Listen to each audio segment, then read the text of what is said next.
पटना में दोपहर का धूप तेज था। डिटेक्टिव राजेश वर्मा अपने ऑफिस में बैठे चाय पी रहे थे। मसलों की खुशबू हवा में थी। अचानक टेलीफोन की तेज घंटी ने शांति को तोड़ दिया। राजेश ने रिसीवर उठाया। दूसरी तरफ से एक परेशान आवाज आई। यह एक पिता का सबसे बुरा सपना था। उसकी बेटी अंजलि लापता थी। राजेश ध्यान से सुनते रहे।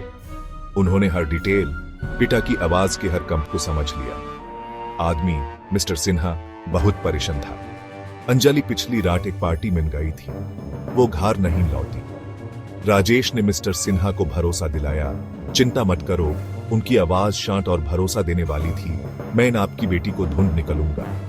राजेश का दिमाग पहले से ही दौड़ रहा था। वो जानते थे कि एक लापता व्यक्ति के केस में समय बहुत कीमती होता है। वो अपना कोट लेकर बाहर निकल गए। केस का बोझ उनके कंधों पर भारी था। राजेश सिन्हा के घर पहुंचे। वाहन हवा में चिंता और डर का माहौल था। उन्होंने परिवार से पूछताछ की। वो अंजलि के दोस्तों, उसकी रूटीन, किसी भी चीज के बारे में जानना चाहते थे जो कोई क्लू दे सके। उन्हें पता चला कि अंजलि एक जिम्मेदार लड़की थी, एक अच्छी स्टूडेंट, ऐसी नहीं जो भाग जाए। इससे राजेश का हौसला बढ़ गया। कुछ गड़बड़ थी, उन्हें उस ढूंढना ही था। वो पार्टी के स्थल पर गए। उन्होंने पार्टी में आए लोगों से बात की। अंजलि के ठिकाने के बारे में कोई भी जानकारी मांगी। उन्होंने जगह की बारीकी से जांच की। उन्हें संघर्ष के कोई निशान नहीं मिले, जबरदस्ती एंट्री के कोई निशान नहीं। इस बात का कोई संकेत नहीं मिला कि क्या हुआ होगा। रहस्य और गहरा होता गया। राजेश को अपने जाल में और खींचता गया। राजेश की जांच उन्हें अंजलि के फोन रिकॉर्ड्स तक ले गई। उन्होंने कॉल लॉग्स, टेक्स्ट मैसेजेस, कुछ भी जो कोई लीड दे सके की छानबीन की। उन्होंने एक रिकरिंग नंबर खोजा जिसे अंजलि अक्सर कांटेक्ट करती थी। यह एक महत्वपूर्ण क्लू था, अंधेर में उम्मीद की एक किरण। नंबर 1 लोकल कैफे का था। राजेश अपने विश्वासपात्र कांस्टेबल के साथ कैफे गए। उन्होंने स्टाफ से पूछताछ की। उन्हें अंजलि की फोटो दिखाए। एक वेटर ने उसे पहचान लिया। उसने बताया कि अंजलि एक रेगुलर थी, अक्सर कैफे में एक खास आदमी से मिलती थी। वेटर ने आदमी का वर्णन किया, लंबा पतला, बाई आंख के पास एक निशान के साथ। राजेश की नब्ज तेज हो गई। यह केस में एक बड़ी सफलता थी। उन्होंने वेटर से और डिटेल्स मांगी।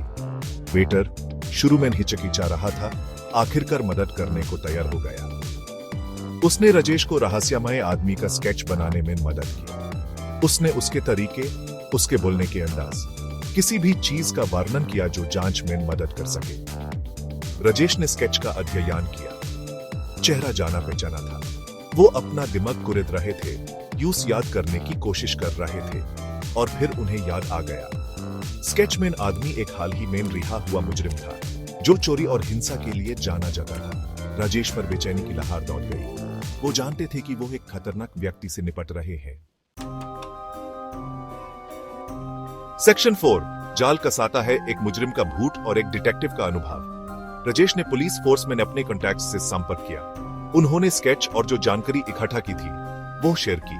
पुलिस ने आदमी को तुरंत पहचान लिया। उसका नाम विजय था, एक छोटा मोटा बदमाश जिसका हिंसा का इतिहास था।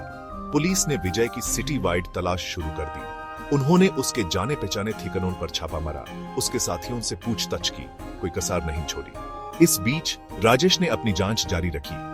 उन्होंने विजय के भूतकाल में और गहरा खोजा, अंजलि या उसके परिवार से कोई कनेक्शन ढूंढने के लिए। उन्होंने पाया कि विजय ने कभी मिस्टर सिन्हा, अंजलि के पिता, की कंपनी में ड्राइवर के रूप में काम किया था। यह कनेक्शन भले ही मामूली लग रहा था, राजेश के दिमाग में खतरे की घंटी बजा दी। राजेश ने अपनी खोज पुलिस के साथ शेयर की। उन्होंने अंदाजा लगाया कि विजय मिस्टर सिन्हा के खिलाफ एक पर्सनल वेंडेटा से प्रेरित होकर अंजलि का अपहरण कर सकता है। राजेश के अनुमान पर कार्यवाही करते हुए पुलिस ने विजय को ट्रैक किया। उन्होंने उस शहर के आउटस्कर्ट्स में एक सीडी मोटेल में पकड़ लिया। सेक्शन 5 बुराई पर विजय, बेटी की वापसी और एक नायक की विनम्रता। विजय शुरू में जिद कर रहा था, प्रेशर में टूट गया। उसने अंजलि का अपहरण करने की इतिराफ किया। उसने पुलिस को एक डिलेपिडेटेड वेयरहाउस तक ले गया जहां वो यूज बंधक बना कर रखा था। राजेश राहत और गुस्से के मिश्रण से भरा हुआ देखता रहा जब पुलिस ने वेयरहाउस पर धावा बोला और अंजलि को बचाया।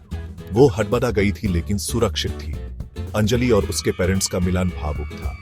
जब उन्होंने अपनी बेटी को गले लगाया तो उनकी आंखों से खुशी के आंसू बह निकले। उन्होंने राजेश पर ग्रेटिट्यूड की बौछार कर दी, उनकी तेज सोच और समर्पण की प्रशंसा की। राजेश हमेशा विनम्र बस मुस्कुरा दिए और बोले, यह मेरा कर्तव्य था। जैसे ही सूरज ढलने लगा, शहर पर लंबी परछाइयां डालते हुए राजेश वर्मा दिल को छू लेने वाले सीन से दूर चले गए। वो जानते थे कि हर केस के सुलझाने के लिए एक और उनका इंतजार कर रहा था।